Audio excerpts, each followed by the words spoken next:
Shalom, muita paz, muita luz. Antônio César Domingues Edo, espiritualista, leitor da mensagem do Graal, na luz da verdade, do Messias Immanuel Abidrushim. São 15 horas e 30 minutos, 28 graus, 50% de umidade relativa do ar. O tempo está nublado, possivelmente vem alguma chuva aí por aí. Jundiaí, São Paulo, Brasil.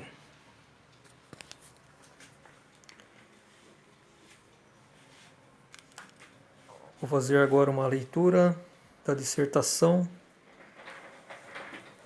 O Filho do Homem, segundo volume da mensagem do Graal de Abidrushim. O Filho do Homem.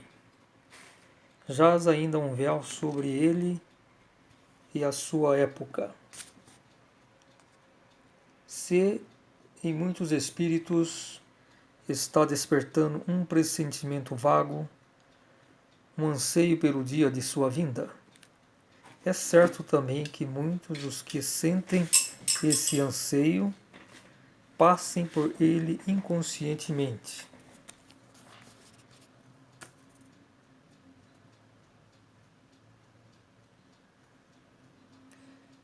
Sem querer conhecê-lo, por esperarem de outra maneira tal realização. É muito difícil os homens aceitarem a ideia que a divindade só pode aparecer na face da terra na forma exterior dos próprios homens, em obediência às leis de Deus. Só querem ver obstinadamente o divino de maneira supraterrena e, no entanto, já se acorrentaram lamentavelmente de tal modo que nem seriam capazes de contemplar acertadamente o que é supraterreno e menos ainda de suportá-lo. Aliás, nem há necessidade disso. O homem que procura nas leis naturais de toda a criação a vontade de Deus, não tarda a reconhecê-lo aí, acabando por saber que a divindade só pode aparecer no caminho mesmo dessas leis, e não de outra maneira. Em consequência de tal certeza, se tornará mais atento, examinando com atenção tudo o que deparar, mas sempre com vistas às leis divinas e nunca segundo a conceituação humana. Assim, portanto, também reconhecerá na hora adequada aquele que lhe trará a liberdade na palavra, mediante a própria análise do que foi trazido e não mediante a gritaria das massas. Todo aquele que reflete bem já há de ter chegado sozinho à conclusão de que o Filho de Deus e o Filho do Homem não podem ser a mesma pessoa. A diferença está expressa nitidamente nas próprias palavras. A pura divindade do Filho de Deus trazia consigo durante sua missão e humanização, naturalmente, justamente por causa de sua condição puramente divina, a exigência de tornar-se novamente una com a divindade. Aliás, nem podia ser de outra maneira, dada a natureza dos fatos. Isso é confirmado pelas próprias alusões do Filho de Deus sobre a sua reunificação com o Pai e as suas referências ao seu regresso ao Pai. Por isso, a missão do Filho de Deus, como mediador entre a divindade e a criação, tinha que ter uma duração limitada. Por ser estritamente divino, e ser incondicionalmente atraído à origem divina pela força homóloga mais forte, e aí obrigado a ficar depois de ter deixado todo o não divinal que lhe estava aderido. Não podia o Filho de Deus ser um mediador eterno entre a divindade e a criação junto à humanidade, de modo que se abriria novamente um abismo com esse regresso do Filho de Deus para seu Pai, e viria a fazer falta de novo o mediador entre a divindade e a criação. O próprio Filho de Deus anunciou à humanidade a vinda do Filho do Homem, que então permanecerá o mediador eterno entre a divindade e a criação. Nisso reside o grandioso amor do Criador por sua criação. Bom, está aí, eu li uma página aproximadamente dessa dissertação O Filho do Homem. É uma dissertação que tem 6 páginas. Para eu fazer um estudo nesses vídeos aqui, sempre dura mais ou menos uns 30 minutos, que é o tempo aí do aplicativo, né? Pelo menos é isso que sempre acontece. Depois ele encerra, né? Aí você pode fazer outro vídeo. Então eu acho um tempo bom, 30 minutos. Eu costumo ler uma parte da dissertação, que tem um sentido de começo e fim. Isso é importante. Eu divido o texto, mais ou menos dá uma página, mais ou menos, né? Então eu divido, mas de forma que ele tenha um sentido do início ao fim. Tá certo? Esse aqui é o terceiro trecho. Nos 2 vídeos anteriores, da mesma dissertação, eu tenho o trecho 1 e o trecho 2. Agora aqui eu estou no trecho 3. Tem mais o 4 e o 5. Então, a dissertação já dividi em 5 trechos. Então, esse aqui é o terceiro. Então, fica mais fácil o estudo, porque tem o começo, então um sentido de início e fim. E permite a gente, nós relermos frase e fazermos algumas reflexões. Então, é assim que eu costumo fazer. Então vamos lá, reler e refletir. O Filho do Homem. Jaz ainda um véu sobre ele e a sua época. Em muitos espíritos está despertando um pressentimento vago, um anseio pelo dia de sua vinda. É certo também que muitos dos que sentem esse anseio passem por ele inconscientemente sem querer conhecê-lo, por esperarem de outra maneira tal realização. Então, isso aí é a promessa do Filho de Deus, Jesus Cristo, sobre a vinda do Filho do Homem. Ele estava anunciando o juiz da humanidade, o Espírito da Verdade, o Consolador, não se referindo à própria pessoa dele. Então, ele estava se referindo assim em Emmanuel, que é o Espírito Santo. Emmanuel, o Espírito Santo, ele é um filho de Deus, tal como Jesus Cristo. A diferença entre esses 2 filhos de Deus, esses 2 legítimos filhos de Deus, filhos inenteais, não criados, é diferenciado do ser humano, é que o Filho de Deus se sintonizou quando ele nasceu, e ele trouxe uma parte do amor de Deus. Então, em Jesus Cristo prevalece o amor divino. Enquanto que Emmanuel nasceu nele uma parte da justiça, né? Justiça e da vontade de Deus. Por isso que se diz que o Espírito Santo é a vontade e a justiça de Deus. Porque Deus Pai ele tem 3 qualidades intrínsecas nele, que é a sua pureza, a sua justiça e o seu amor. O amor está a partir do coração, se irradia do coração. A justiça, creio que é na garganta, porque aqui tem a pronúncia da palavra. E a pureza é a cabeça. Daí a Pedro Shin, nessa obra Na Luz da Verdade, sempre insistir para a pureza dos pensamentos. Mantenha puro o foco dos vossos pensamentos. Com isso, estabelecereis a paz e sereis felizes. Então ele veio para julgar a humanidade. Então, os tolos ditos cristãos ficam relacionando, eles não refletem, é fé cega. Esse é o problema do cristianismo. É fé cega, é estupidez, é vagabundice humana. Essa é a realidade. Vagabundice espiritual. Agora, Deus quer vagabundos para eles? Não querem. O Deus quer pessoas sábias que vivam o Espírito, vivenciem profundamente o Espírito, sejam pessoas sábias que se movimentam. Ele não quer saber desse bando de escravos inúteis. Todo cristão que está nessa festeca é imprestável. Deus não quer saber de servos imprestáveis.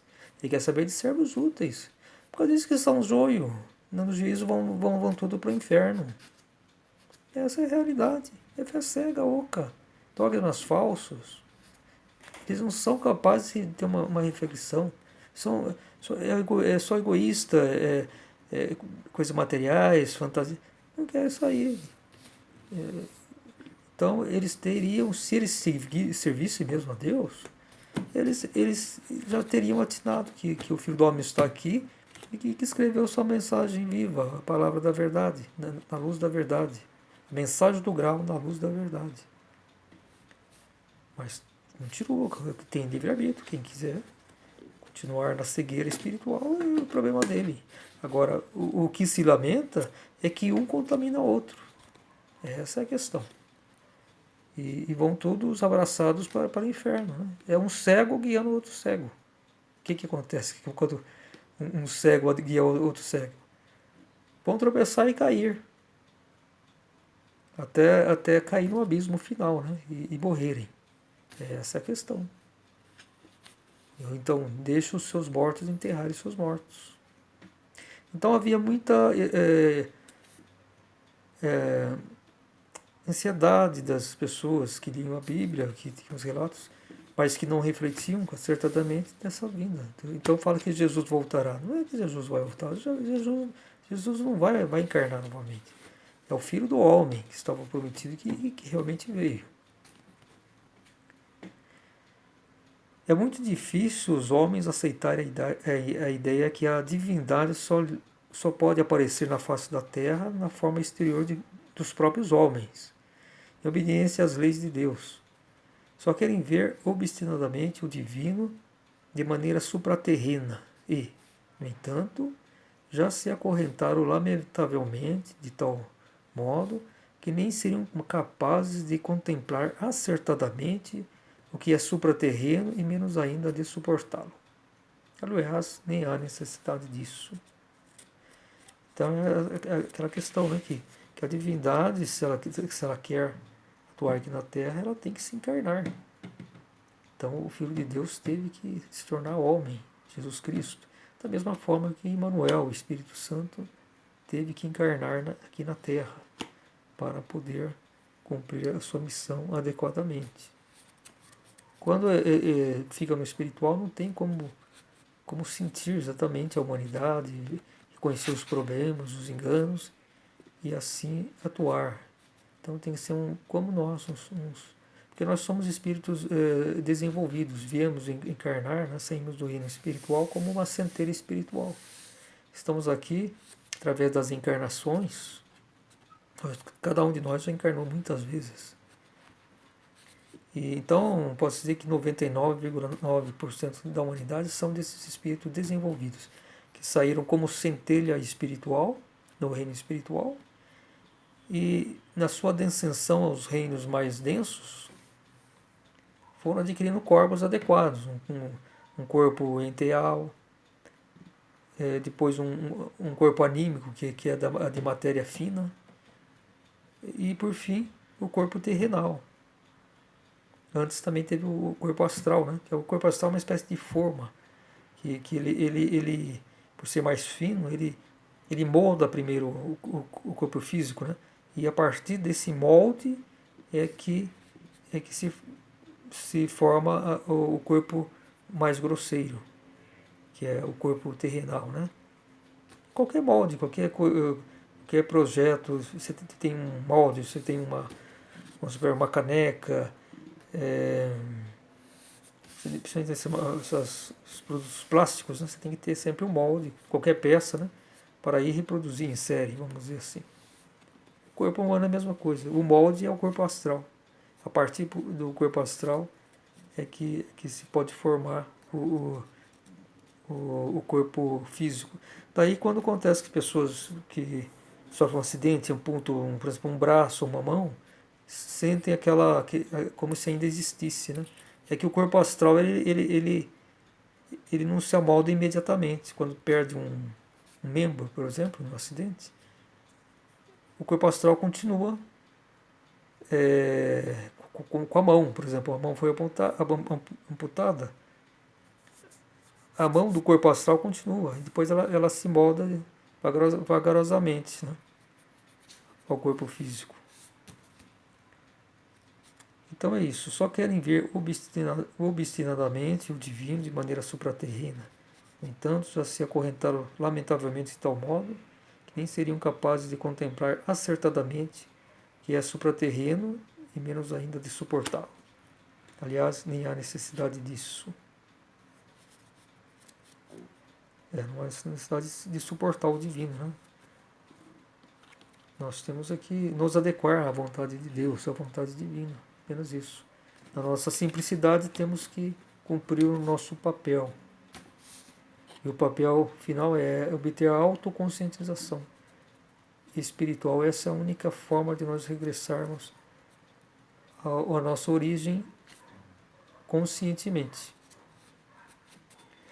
Então a nossa missão humana de espírito desenvolvido é essa. Agora existem os espíritos que vêm em missão, né? Que eles já têm autoconsciência. Então eles já vivem conscientemente no paraíso, no reino espiritual, mas encarnam novamente aqui na Terra para determinadas missões, para alavancar o desenvolvimento humano, né?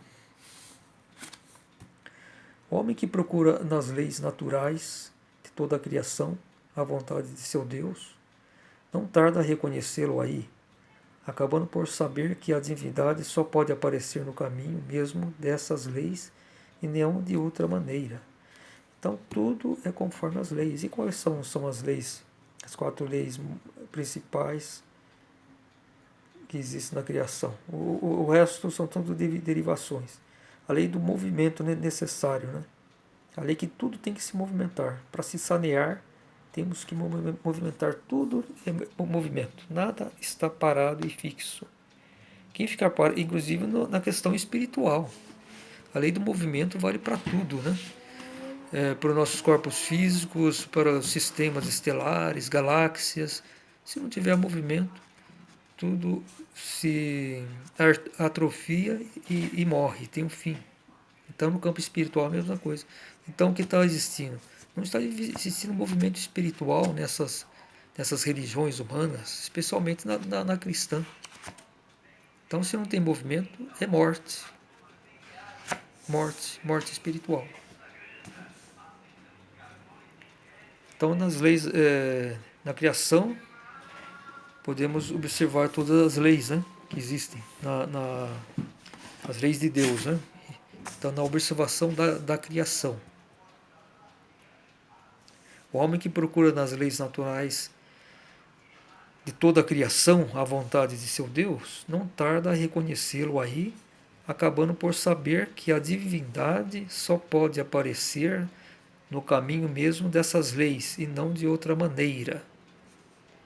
Em consequência de tal certeza, se tornará mais atento, examinando com atenção tudo o que deparar, mas sempre com vistas às leis divinas e nunca segundo a conceituação humana. A conceituação humana está muito influenciada pelo raciocínio, né? E não pela intuição. Então a humanidade pode-se dizer que está perdida espiritualmente, sem direção, sem norte, sem leme. E isso só através da mensagem do Graal, na luz da verdade. Não existe outra. É a mensagem do Graal na luz da verdade de Abidrushim. Então eu vou passar os dois sites onde se pode encontrar a mensagem do grau. E aí em 3 volumes. A mensagem que o Messias Immanuel Abidrushim nos deu agora para os tempos do juízo, após a sua morte terrena. Ele faleceu há 80 anos, em 1941, viveu 66 anos aqui na Terra. Essa mensagem em 3 volumes. Essa é a única mensagem que ele nos deixou. As suas edições anteriores não são adequadas para essa época. Ele fez 3 edições da Mensagem do Grau. A primeira foi em 1926, chamada Edição Violeta. A segunda, a Mensagem do Grau, de 1931. E a terceira, a Mensagem do Grau, em 3 volumes. Foi a última vontade do Sr. Abidrushim Immanuel. Assim, portanto, também reconhecerá na hora adequada aquele que lhe trará a liberdade na palavra, mediante a própria análise do que foi trazido, e não mediante a gritaria das massas. Então aí a gritaria das massas, né? A gritaria das massas são tudo que se reúne em massa. Você vê tanto politicamente como em relação à igreja também, né? Essas passeatas aí a favor de Cristo e não sei o quê. Então tudo na fé cega, né? Quem adere a essa massa vai ter morte espiritual na certa. Isso é só um joio imprestável.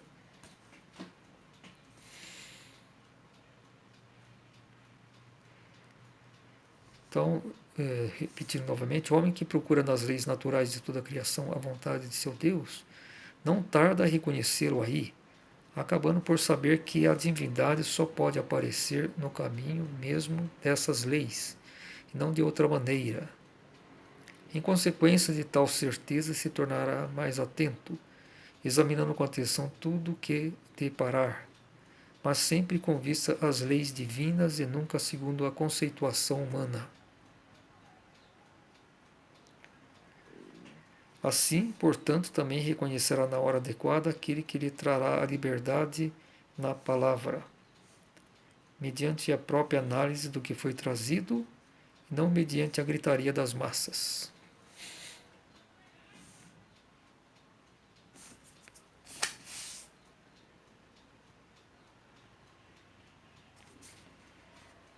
Então está aí a importância do reconhecimento do Filho do homem, né? Que, como Jesus não foi reconhecido, também aconteceu agora com o Filho do Homem. E você vê que os judeus, né, que anteriormente foi um povo preparado, né, a profecia de Isaías se referia ao Filho do Homem, não exatamente a Jesus Cristo. Então se fez uma mistura aí. Os cristãos fizeram uma mistura aí sem compreender nada, né? E os judeus também não reconheceram, né? Porque Jesus também havia profecias com a vinda dele, né? Todo aquele que reflete bem já há de ter chegado sozinho à conclusão de que o Filho de Deus e o Filho do Homem não podem ser a mesma pessoa. A diferença está expressa nitidamente nas próprias palavras. Então, o Jesus não podia se denominar ao mesmo tempo Filho de Deus e Filho do Homem. Se existe essa diferença, Deus e homem, já mostra que não são a mesma pessoa. Agora, quem está na fé oca, na crença cega, que continue dançando no seu bezerro de ouro. Porque agora ambos são filhos de Deus, são os dois legítimos filhos de Deus. Porém, quando fala filho de Deus, é porque ele nasceu para o divino, para estar junto de Deus, permanentemente junto de Deus, ao lado de Deus. Enquanto quando se fala filho do homem, é um filho de Deus também, mas ele foi destinado para a criação, para a humanidade, para ser um intermediário entre Deus e a sua criação. É essa a diferença principal. Mas ambos são filhos de Deus. A Trindade é a Trindade sagrada, Pai, Filho e Espírito Santo. A pura divindade do Filho de Deus trazia consigo durante sua missão e humanização, naturalmente, justamente por causa de sua condição puramente divina, a exigência de tornar-se novamente una com a divindade. Aliás, nem podia ser de outra maneira, dada a natureza dos fatos. Isso é, confirmado pelas próprias alusões do Filho de Deus sobre a sua reunificação com o Pai e as suas referências ao seu regresso ao Pai. Então Jesus sempre falava isso. Ele retornaria ao Pai após a sua morte e não me vereis mais. Viram durante uns 40 dias, né, que ele ficou aqui. Depois da sua ascensão, a humanidade não o veria mais. Porque ele nunca mais iria se encarnar na Terra. Essa é a realidade. O que ele prometeu foi o Consolador, o Espírito da Verdade, que é o Espírito Santo. Esse é um eterno mediador entre a humanidade e a divindade de Deus. Pura divindade do Filho de Deus trazia consigo, durante sua missão e humanização, essa humanização tem que entender que ele se sujeitou a tudo ao que um ser humano surge. Ele não poderia surgir do nada, mesmo em relação à sua geração. Então, Jesus foi um filho aqui na Terra, gerado como qualquer nós, seres humanos. Maria teve que se relacionar sexualmente com um homem. E esse homem foi Creolos. É um romano Creolos. Ele era um centurião, capitão romano. Para quem se interessar na verdadeira história de Jesus e de Maria, está no livro Jesus, o Amor de Deus. Jesus, o Amor de Deus. Esse livro é editado pela Ordem do Graal na Terra. www.graal.org.br.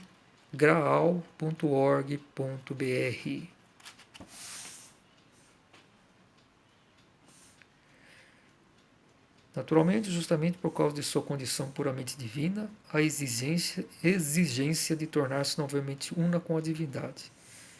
Ou seja, depois do seu desencarne, ele teria que voltar automaticamente ao Pai. Aliás, nem podia ser de outra maneira, dada a natureza dos fatos. Isso é confirmado pelas próprias alusões do Filho de Deus sobre a sua reunificação com o Pai e as suas referências ao seu regresso ao Pai. Por isso, a missão do Filho de Deus, como mediador entre a divindade e a criação, tinha que ter uma duração limitada, por ser estritamente divino e ser incondicionalmente atraído à sua origem divina pela força homóloga mais forte, e aí obrigado a ficar depois de ter deixado todo o não divinal que lhe estava aderido. Não podia o Filho de Deus ser um mediador eterno entre a divindade e a criação junto à humanidade. De modo que se abriria novamente um abismo com esse regresso do Filho de Deus para o seu Pai, e viria a fazer falta de novo o mediador entre a divindade e a criação. Jesus ele veio aqui unicamente porque se ele não viesse, muito provavelmente a humanidade de agora, do juízo final, do juízo final, estaria toda morta espiritualmente. Já não haveria ninguém para ser salvo. Essa é a questão. Possivelmente hoje metade da população da humanidade não tem mais nenhuma chance de ser salvo, porque ele já se escravizou ao seu raciocínio de tal modo que não tem mais ligação com o seu espírito, aqui através da intuição. Então são o joio imprestável, né? que não tem mais como se ligar novamente a fazer a sua conexão com a sua essência espiritual, né? Nem mais a força de uma palavra viva consegue, porque depois que chega num tal nível de escravização espiritual, não consegue mais esse retorno, essa ligação com a sua essência, e aí vai sofrer a segunda morte, essa morte dos condenados, né, para o inferno. O próprio Filho de Deus anunciou à humanidade a vinda do Filho do Homem, que então permanecerá o mediador eterno entre a divindade e a criação. Nisso reside o grandioso amor do Criador por sua criação.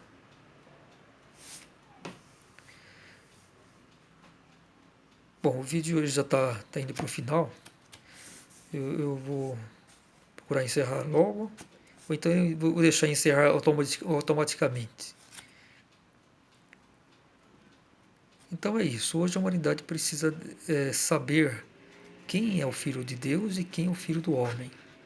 Tem que ter essa compreensão. Se não tiver essa compreensão, vai continuar na crença oca, cega e morta. Vão continuar escravos do raciocínio, escravos de suas igrejas.